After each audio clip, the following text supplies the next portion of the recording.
It's the Sick Podcast, CF Montreal Talk. CF Montreal are back in action in quest for win number 3. Their record thus far after 8 games, 2 wins and 6 losses. On Saturday night, they play in Kansas City versus Sporting KC, who, by the way, has 0 wins, 6 losses, and 3 ties for only 3 points. The right opponent at the right time? We'll find out after Saturday night's game. Some injured players were back at practice. Will they make the trip? We'll discuss this and much more. Jeremy Filosa joins me. I'm Marinaro. Coming up, the Sick Podcast, CF Montreal Talk. Turn up your volume. Because you're about to listen to the Sick Podcast. CF Montreal Talk.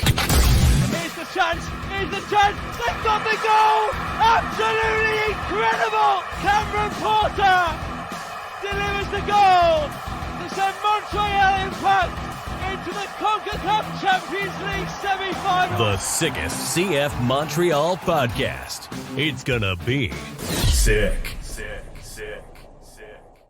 And welcome. It is the Sick Podcast, CF Montreal Talk. I'm Marinaro. Let's bring in Jeremy Filosa. Jeremy, what's going on? How's it going, Tony? Very, very good. Some of the injured players are starting to come back, at least at practice anyway. Quizera, back. Miljevic, back. Saliba, back. Goalkeeper James Pantemis, back. They were back at practice, but they're not making the trip. Yeah, that's been confirmed by head coach Hernan Lozada. They will not be ready to make this trip to Kansas City. Couple of things. I mean, I think in the case of Miljevic, it was pretty clear that the objective was to get him some first minutes against Orlando next week. So it's pretty much in the plans for Miljevic. He came in. I saw him train. He's ready to go. I think they just want to make sure they take it easy. They don't want to rush things. They're going to need this guy. He's going to be very important if CF Montreal is going to get back into a playoff race. So he won't be there, but I expect him to be there for next week. In the case of James Pantemis, we saw him taking rotations with the first team this week at training. So, again, probably not an ideal situation. Listen, I just want to tell you what I'm hearing, on the Pantemis side. And I don't have any absolute confirmation on this, but I think the team and the player going back and forth on should he get operated. I think the organization would have liked for him to consider an operation right now. I don't think Pantemis was down with that. He didn't want to miss any more time. So I think he's choosing to play with that injury. Hopefully he can carry through till the end of the year and then maybe have the surgery after the season. It's a huge season for his career. Think about it, Jeremy. I mean, 2026, the World Cup is going to be here faster than you think. We're just over 3 years away, of course. And a lot of players that were on that Canadians men's national team have made their way to Europe. And based on everything we're hearing from Soccer Canada, they've pretty much established, of course, a pecking order and top 3 leagues in the world, top 5 leagues in the world. And if you're playing in those leagues, you have a huge advantage over players who aren't playing in those leagues in terms of making the team the next time around. And, I know that Max Crepeau is also in the MLS, of course, but, and goalies, for the most part, it's probably a little bit less important in terms of playing in the big leagues because there's a lot of them that are here, of course, in the MLS. But it's a huge season for his career, really. I mean, he wants to take the next step. The problem is, when you're playing as a keeper, you're going to get hit, you're going to get banged up, and you just hopefully that shoulder's not going to pop out again because if it does, it may be trouble. But I think James wants to give it a shot. I'm not sure what's going to happen with the keepers when James comes back because Sirois has been doing well, but we don't have to talk about that today. We can, leave that for next week or the following week. Yeah. We'll see when James is ready to go. But that was just a little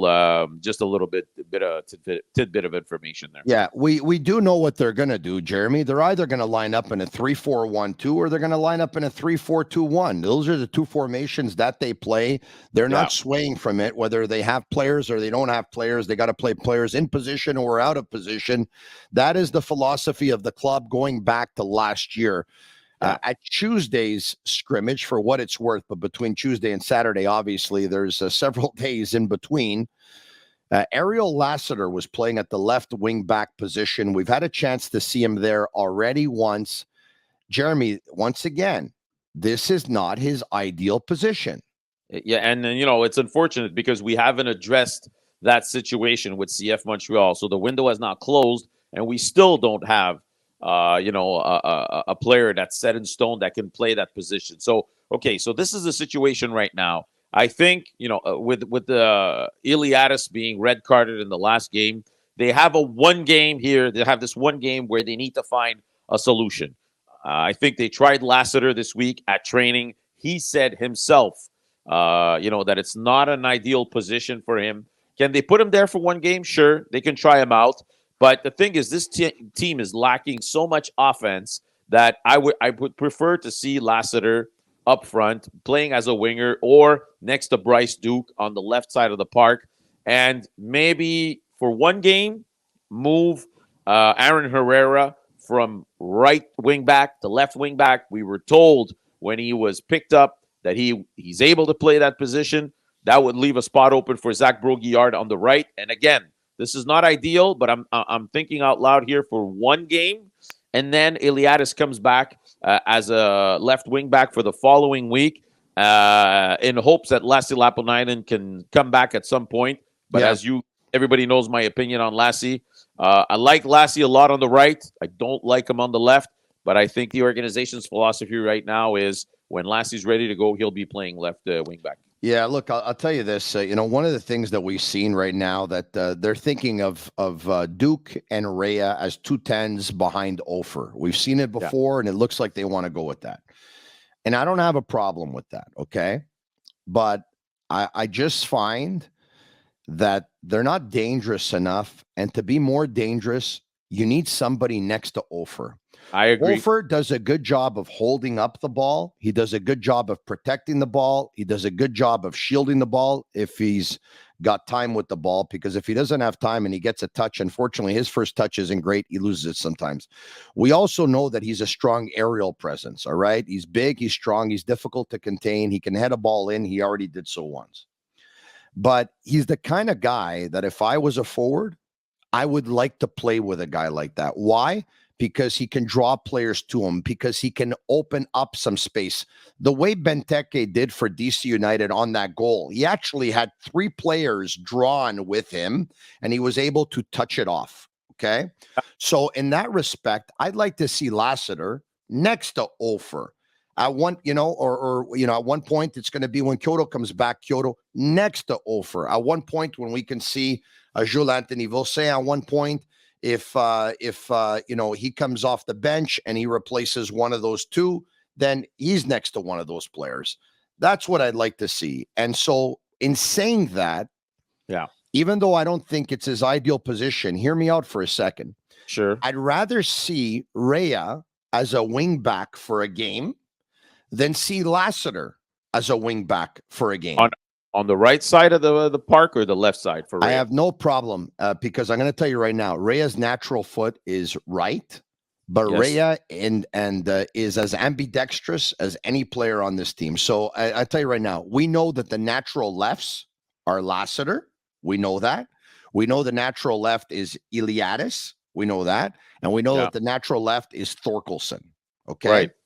But the 2 players on this team that, in my opinion, are the most ambidextrous, that if you were coming from planet Mars and you went to watch a soccer game, you would have no idea whether they kick left or they kick right, are the 2 youngsters, Sean Rhea and Jules Anthony Vilsaint. I've seen them play Rhea since he was 12 or 11, and Vilsaint since he was 9. And their second foot has always been very, very good. As a matter of fact, Rhea's goal in the Canadian Championship came with which foot? Rhea's goal with his left. Was it left? Yeah. With his left. With his left. And you know what? He didn't just touch it he hammered it along the ground. Boom. It was solid. Stump, bang. And so I wouldn't mind for one game seeing Rhea as a wing back, even though Rhea's ideal position, in my opinion, is as a left winger in a 4-3-3. Okay? Listen, I agree with a lot of the things you just said. I think the coach doesn't want to fiddle with Choinière playing next to Wanyama. Wanyama had a lot of good things to say about Choinière this week. I think he really likes having him next to him. So I think they could play a 3-4-1-2 with the philosophy that you said. You know, a guy that we haven't talked about is Torkelson. Is there any way, any chance that Torkelson could play as a left wing back? He's a natural, No. left foot player. No. I don't know. He doesn't have enough offensive instincts. Okay, so maybe it's not him, but at some point we're gonna have to find some playing time for this guy because now with Campbell coming back and everything, I don't know where he fits in, to tell you the truth. But this is a one-game situation where they're just trying to find a fix for one game. But the thing is, Tony, it's just one game, but you got to go win this game.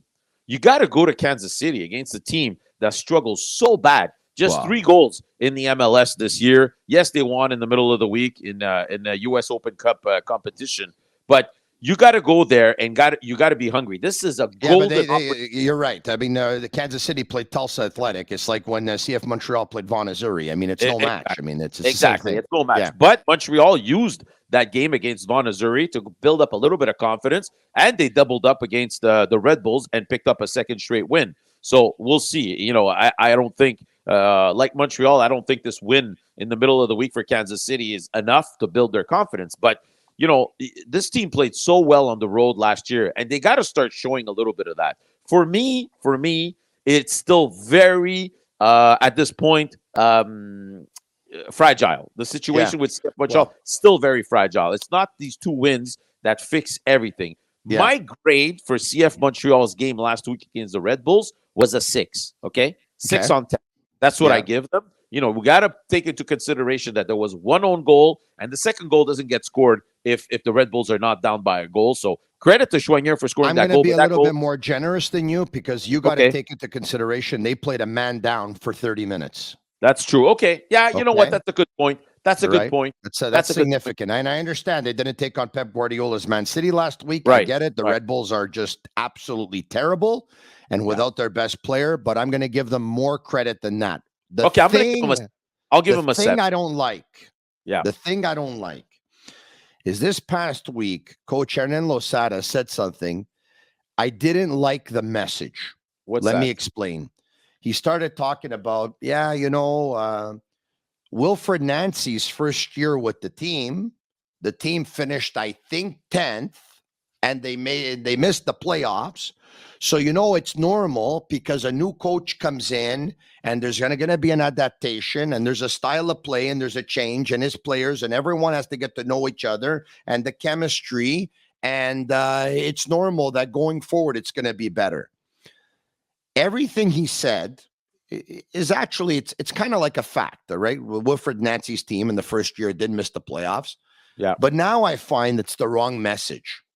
You're kind of already tempering the expectation. You're already preparing, like you're trying to, if I don't win, it's okay. If we don't make the playoffs, it's okay. If we don't win, we don't make the playoffs, it's because I'm in my first year. It's because I got my vision and my style of play, and it's going to take some. I don't like that. It's almost like he's trying to convince everyone that we got to buy a little bit of time here. Like if I'm a player on that team and I'm listening to that, I'm like, you know what? Like he's already setting the bar very low. Like that's not, I don't like it. Well, listen, the thing that I don't like is not the fact that he said it. The thing that I don't like is, you came in and said, we're going to play basically the same style. The only thing we want to change is we want to play the ball quicker, more vertical when we get our foot on the ball. Okay, fine. But now you've played 1, 2, 3, 4, 5 games. Players are telling you we're not comfortable doing this. We've picked up some habits over the last 3 years, which was the way that our coaches wanted to play over the last couple of years. Why do you keep banging your head on the wall and saying we want this to change? This team did so well last year. You want to try something new, try it. But if you realize after 2, 3, 4 games that it's not working, tell your players, you know what, guys, let's go back to what works. Let's go back to the basics. Let's go back to what you guys were doing right and doing well and are used to doing. And let's try to build from that and see where we can take it.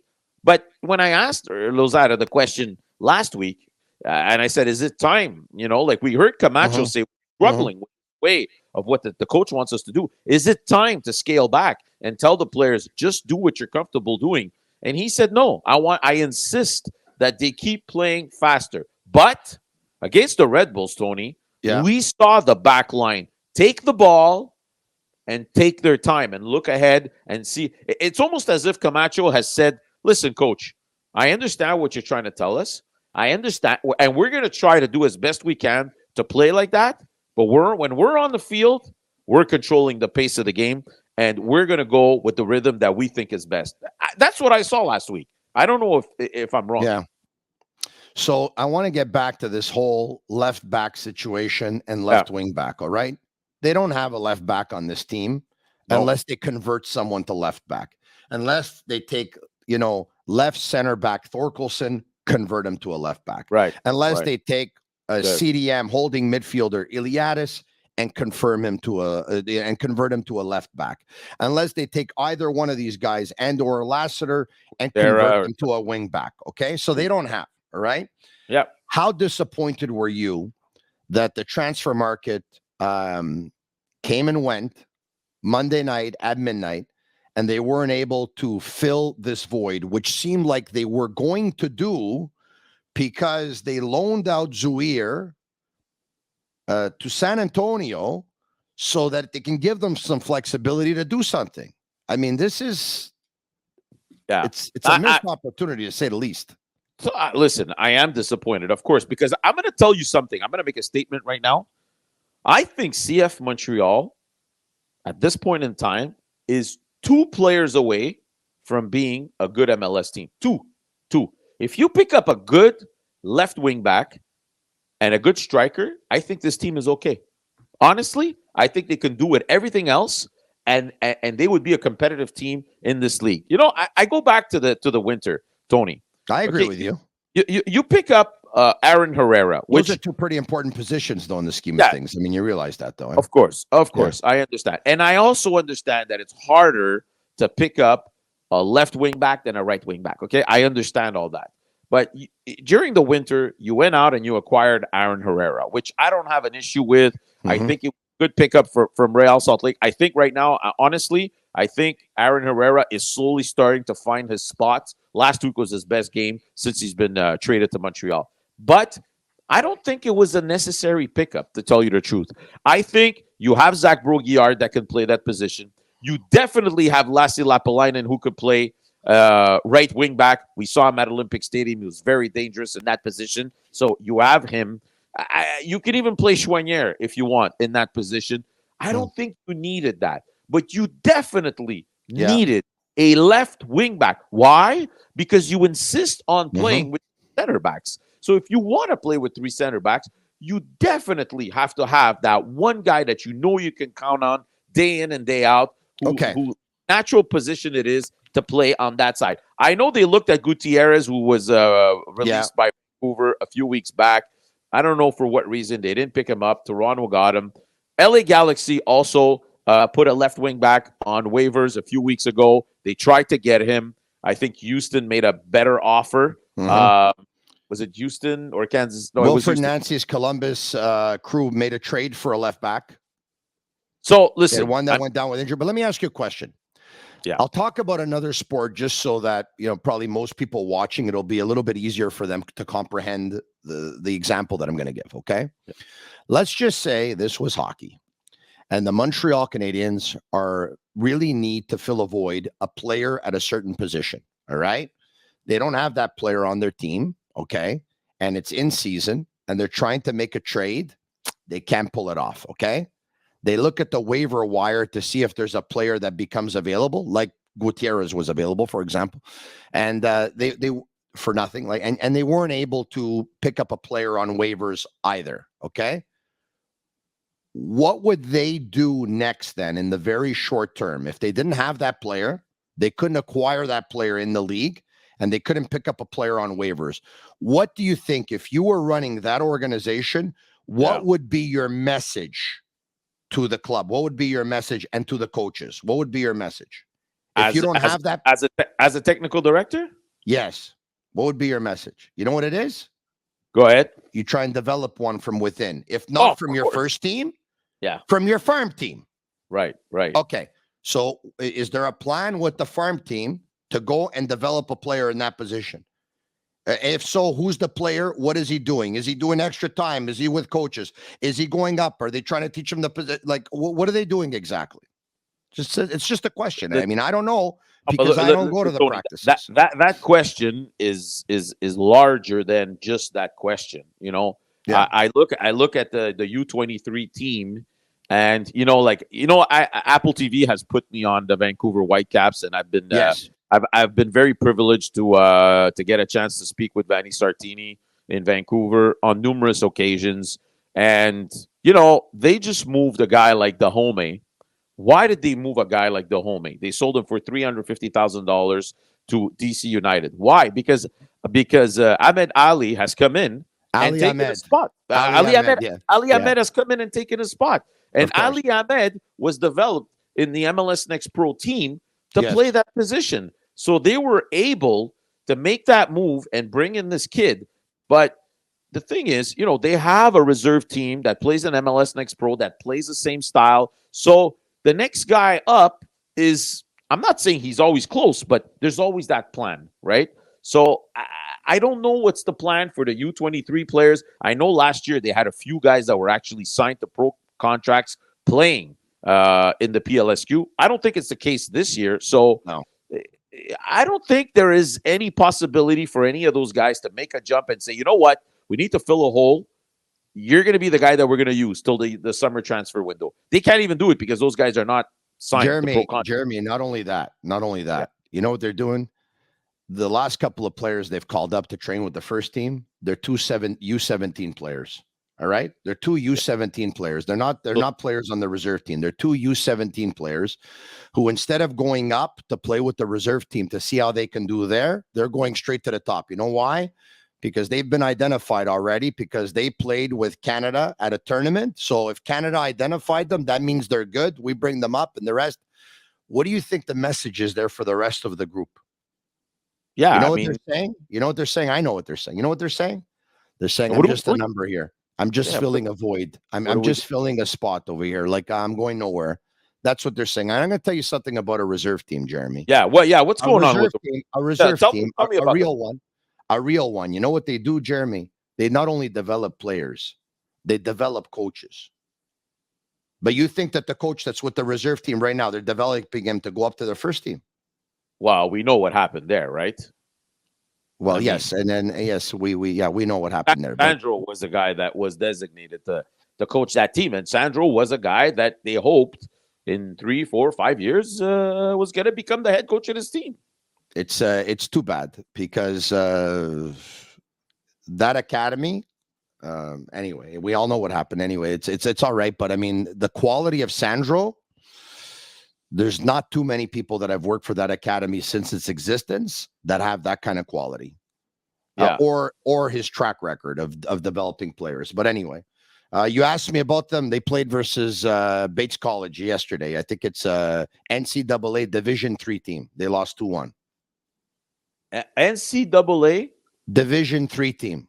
Division III team, and they lost. CF Montreal's reserve team. Okay. Thank God they didn't play Division I. Wow. Okay.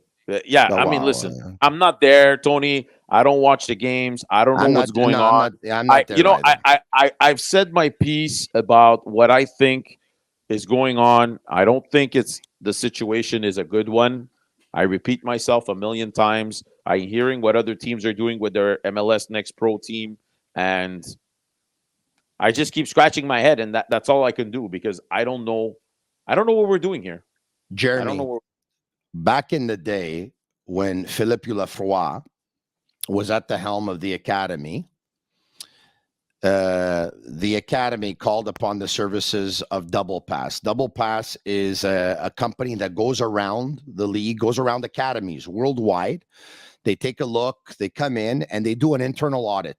Okay, so they take a look at your facility, they take a look at your structures, they take a look at your amenities, they take a look at your training sessions, they take a look at your coaches, they take a look at the qualifications, they take a look at the level of play, the standard, this, that. They have a big checklist. Okay, I'm not qualified to say what's everything that's on that checklist. I can tell you a few things.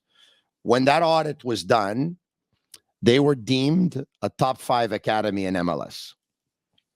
Okay. If that audit would take place tomorrow, I'm willing to bet that the score would be much, much different. Well, I mean, you can't. There's no way that you could put them anywhere near the top. I mean, you don't have a U19 team. You have a U23 team playing in a semi-professional league. I would think, off the top of my head, and maybe I'm completely wrong, but that they just because of those two factors, they'd be near the bottom. I don't know. And I'm not an expert. I'm not there following the team every day. I'm just saying what I'm seeing. You had a technical director who was replaced by someone who I don't remember the title, but was overseeing the entire training facility. That technical director was replaced by someone who I don't remember the title, was overseeing, affiliations with other local clubs, I believe. The technical director that was outgoing is now in charge of something completely different. The shifting of positions and the role reversals and this and that, it's just you don't see it elsewhere in the MLS. Anyway, it's unfortunate, but let's get back to the matter at hand here. Okay, the matter at hand is the game versus Kansas City, and their best 11 on the field. You talked about Pantemis, so we know it's going to be a Sirois. We would think it's going to be Camacho on a back line of 3 with Waterman to the left and Corbo to the right. By the way, there's much talk about whether Waterman's better on the right or Waterman's better on the left, or Corbo on the right or Corbo on the left. Yeah. Your thoughts on that? Well, listen, the first thing I'm going to tell you is, and this was my mistake, by the way, I know that Campbell can play on both sides of the park, but I thought his natural foot was his left foot. It is not. It's his right foot. Correct. So him coming back does not automatically slot him to the left of Camacho. So now we have a situation where we basically have 4 center backs, and they're all righties. Correct. Waterman, Camacho, Corbo. No. Torkelson's a left-footed center back. Torkelson is a left-footed center back, but I don't know if he dislodges any of those other guys. Now the thing is, they got to do some tests here, and they got to see who's best at playing left center back. So I think Waterman can do the job as long as the ball doesn't come to him, because when he's got the ball at his feet, it's more complicated. Last year, he was able to play that position on more than one occasion. I think the defense was so solid last year that he was able to defend himself when Miller was not there or gone to the national team or whatever it was. But again, Tony, we're in a situation where you want to play with 3 central defenders. Now you've gotten rid of Kamal Miller, which I understand why you made that move, but you find yourself again in a situation that's not ideal. Too many right-footed defensemen, central defenders. Am I wrong here?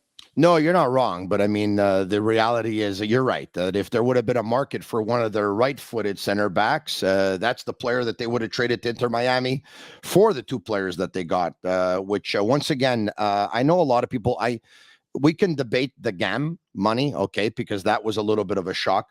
But I actually thought the deal to bring in Lassiter and Duke was an electroshock that was much needed at the time, okay?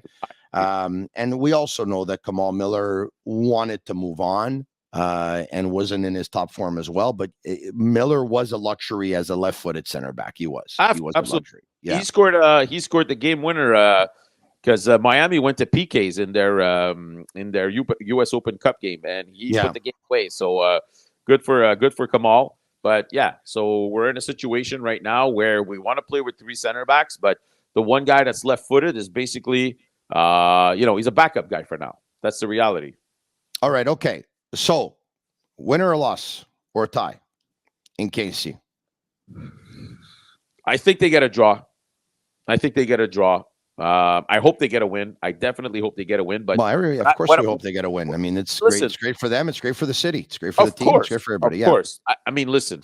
I don't think what I saw last week against the Red Bulls is enough to make me believe that they can go on the road and win a game. Then again, there have been little steps of progression. And the one thing that I find the most important is Bryce Duke and Ariel Lassiter now have, a full week under their belts Yes. with this team. They now know who's around them. They know a little bit better what's their role, what the coach wants from them. And I think they can make a difference, especially Bryce Duke. I think Lassiter's speed also can make a difference. And hopefully this week at training is going to be enough for these guys to be able to lead this game on their best foot, on their front foot. And we can really see a change this weekend on the field. That's the only danger I think that this game presents, but I'm not very close to the Kansas City situation, so I don't know, is Peter Vermees in trouble if this team loses the game? Because, 9 games in, 0 wins, 6 losses, and 3 draws. They only have 3 points to show for it. They too know that they're not playing Man City this weekend, the way Montreal knows that they're not playing Man City this weekend. So the only thing I don't know is, will it be a desperate team to try and save the coach's job? Maybe the coach's job is not in trouble at all, Jeremy, or maybe it is, and maybe the players would welcome a change. Anyway, we'll have a better understanding when we watch the game on Saturday night. It is CF Montreal visiting Sporting Kansas City in hopes of winning their 3rd game of the regular season. Let's hope for them. Follow us on the Sick Podcast on our Twitter handle at SickPodCFMTL. Subscribe to our YouTube channel. It's absolutely free. For Jeremy Filosa, I'm Tony Marinaro. It's a Sick Podcast, CF Montreal Talk. And that's a wrap. Hope you don't miss us too much until next time. Follow the Sick Podcast, CF Montreal Talk on YouTube, Instagram, Facebook, Google Play, and Apple Podcasts.